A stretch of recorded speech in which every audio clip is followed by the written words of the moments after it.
امریکی کتوں کا ڈپریشن. یقیناً یہ عنوان آپ کو عجیب لگے گا، لیکن اس کی کہانی خاصی دلچسپ ہے.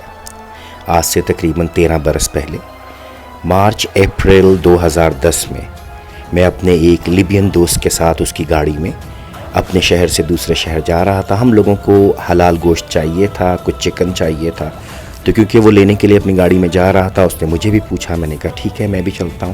خیر ہم چلے گئے. وہ تقریباً آدھے پونے گھنٹے کی ڈرائیو ہوتی تھی، تو گوشت وغیرہ لیا.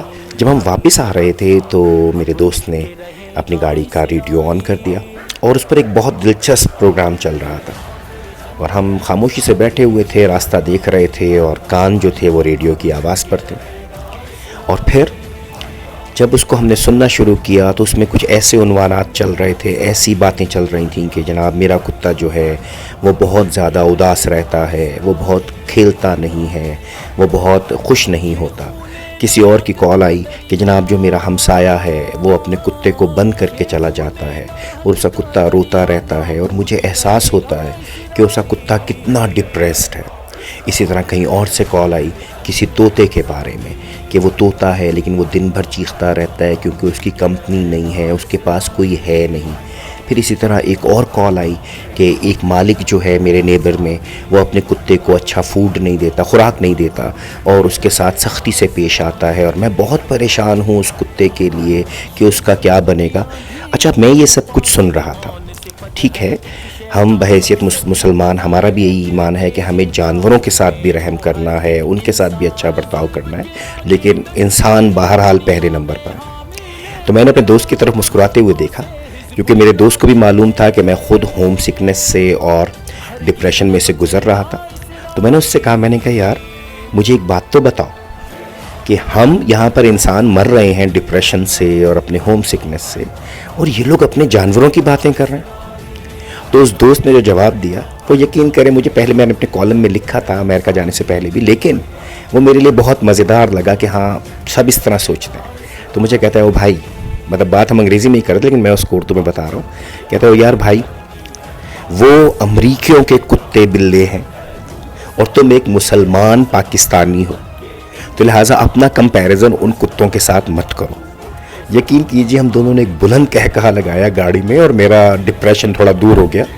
لیکن یہ بات واقعی میں حقیقت ہے کہ یہ تمام مغرب جو ہمیشہ کتے بلوں پرندوں کے لیے، اور اچھی بات ہے میں اس کو ہمیشہ اچھا سمجھتا ہوں، میں خود پیٹ لور ہوں. کبھی کسی کرین کے ذریعے کسی درخت کی اونچی جگہ پر پھنسی ہوئی بلی کو اتارا جا رہا ہوتا ہے، کبھی کسی کنویں میں گرے ہوئے کتے کو نکالا جا رہا ہوتا ہے. مطلب وہ لوگ واقعی میں بہت اچھے ہیں. لیکن جب بات آئے مسلمان کے لہو کی، فلسطین کے معصوم چھوٹے بچوں کی شہادتوں کی، بزرگوں کی شہادتوں کی، کشمیر میں شہادتوں کی، بوسنیا میں شہادتوں کی، میانمار میں شہادتوں کی، تو آپ یقین کیجئے سمجھ نہیں آتا کہ خاموشی کیوں ہو جاتی ہے. تب یہ ڈپریشن کی باتیں، یہ انگزائٹی کی باتیں، یہ دکھ کی باتیں، یہ موڈ کے تبدیل ہونے کی باتیں کیوں نہیں ہوتی. تو لہٰذا میں اس کو سمجھتا ہوں کہ یا تو ان کے دماغوں کو میڈیا کے ذریعے اتنا معاف کر دیا گیا کہ ان کے لیے ہر مسلمان دہشت گرد ہے، ان کے لیے ہر مسلمان تکلیف دہ ہے، لہٰذا مسلمانوں کی موت پر انہیں فرق نہیں پڑتا. لیکن اگر کوئی ایک مغربی کتا بھی کسی سڑک پر مر جائے تو وہ تمام اس کے افسوس کے لیے جمع ہو جاتے ہیں. کوئی بلی کہیں پر زخمی ہو جائے تو وہ اس کے لیے پریشان ہو جاتے ہیں.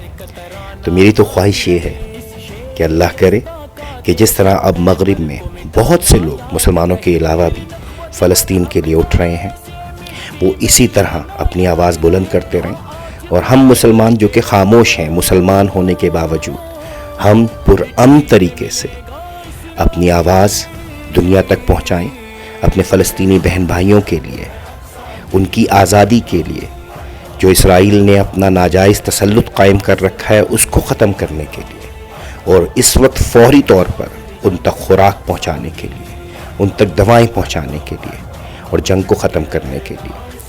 امید کرتا ہوں کہ ہم سب انسان ہونے کے ناطے اپنے مسلمان بھائیوں کے لیے آواز بلند کریں گے. وہ پرامن ہوگی، کوئی توڑ پھوڑ، کوئی جلاؤ گھراؤ، کوئی ایسی چیز نہیں کی جائے گی، کیونکہ یہ چیزیں اصل مقصد سے ہمیں ہٹا دیتی ہیں، ہمارے مقصد کو فوت کر دیتی ہیں۔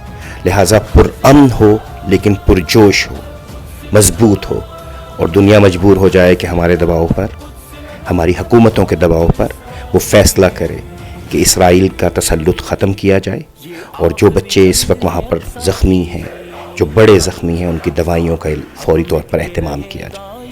آئیے اپنی آواز بلند کرتے ہیں، اپنی حلال آمدنی سے ان تمام لوگوں تک جائز طریقوں سے، قانونی طریقوں سے مدد پہنچانے کی کوشش کرتے ہیں۔ اللہ تعالی ہم سب کی اس محنت کو قبول فرمائے، اور ان سب کے لیے، فلسطینیوں، کشمیریوں، بوسنینز، میانمار، اور جہاں جہاں مسلمان اور کوئی بھی مذہب کا بندہ پریشان ہے، مشکل میں ہے، اس کے لیے آسانیاں فرما دے، اور ان سب کو بالخصوص فلسطین اور کشمیر کو آزادی نصیب فرمائے۔ آمین۔ السلام علیکم ورحمۃ اللہ۔